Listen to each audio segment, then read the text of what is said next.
everyone, it's Rebecca from devourdinner.com and welcome to my kitchen. Today I'm going to show you how I make egg salad sandwich using my Instapot. I've got some tips and tricks for you along the way. Tip number 1, use your Instapot to make an egg loaf. You'll be using the pot-in-pot method. If you're not familiar with how to do that, I'm going to show you. It's really easy. We're going to crack the eggs and place them in a flat bottom metal pan. And then we're going to pressure cook them for 6 minutes with a 6-minute natural pressure release. This will save us time and cleanup by not having to peel the shells off of the hard-boiled eggs.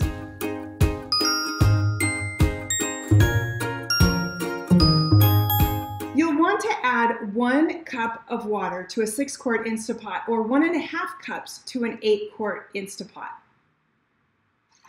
I'm using my 2-tier pan for pressure cooking, and I will link this in the description below. It comes with this really nice handle to lift it in and out that is so easy.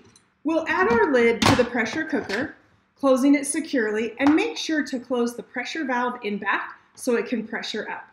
We'll set this for pressure cook for 6 minutes, and we'll allow for a 6-minute natural pressure release. To set your pressure cooker, hit the pressure cook button and adjust the plus and minus buttons to adjust the time. Once the time is set, it will take just a minute and you will hear some beeps. Those beeps mean that the pressure cooker has accepted your settings and will start the process. The bottom element in your Instapot will start to get hot and will heat up the water that you've placed in there. That water will begin to boil and will create steam, and the steam will create pressure and will seal off your Instapot. Once your Instapot has reached pressure, then the front display will show 6 minutes. Those numbers will count down in time as it's cooking. A natural pressure release is when we let the pressure naturally release from the Instapot. After the cooking process is done, the Instapot will beep. The reading will say 0. At that point, the numbers will start to read up in numbers as the pressure is naturally releasing. Let your egg loaf naturally release for 6 minutes before releasing the remaining pressure. To release the remaining pressure in your Instapot, you'll want to open the pressure valve here in the back. Make sure to move your Instapot away from your cupboards so that the steam doesn't get on them. Carefully remove your egg loaf. Removing the egg loaf from your pan is easy. Run a knife or a rubber spatula around the edges.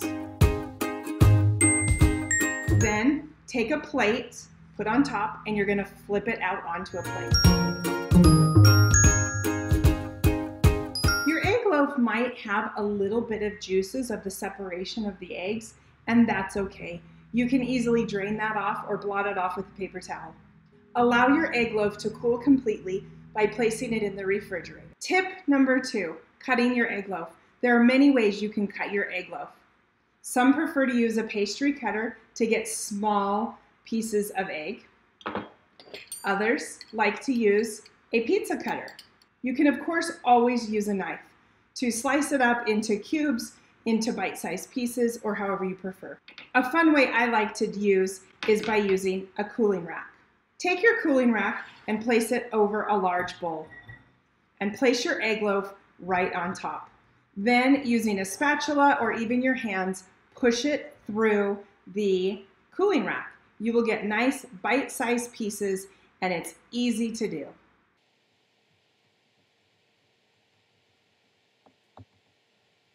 To finish things off, we'll season up our egg salad with 1/3 cup of mayo, a tablespoon of Dijon mustard, a tablespoon of pickle relish, 2 teaspoons of rice vinegar, 3 stalks of diced celery, and a bunch of green onions. We're going to stir all that up, and we're going to salt and pepper to taste.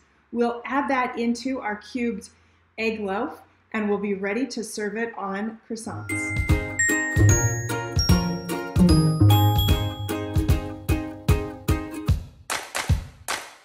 Mix it all together and you're ready to serve.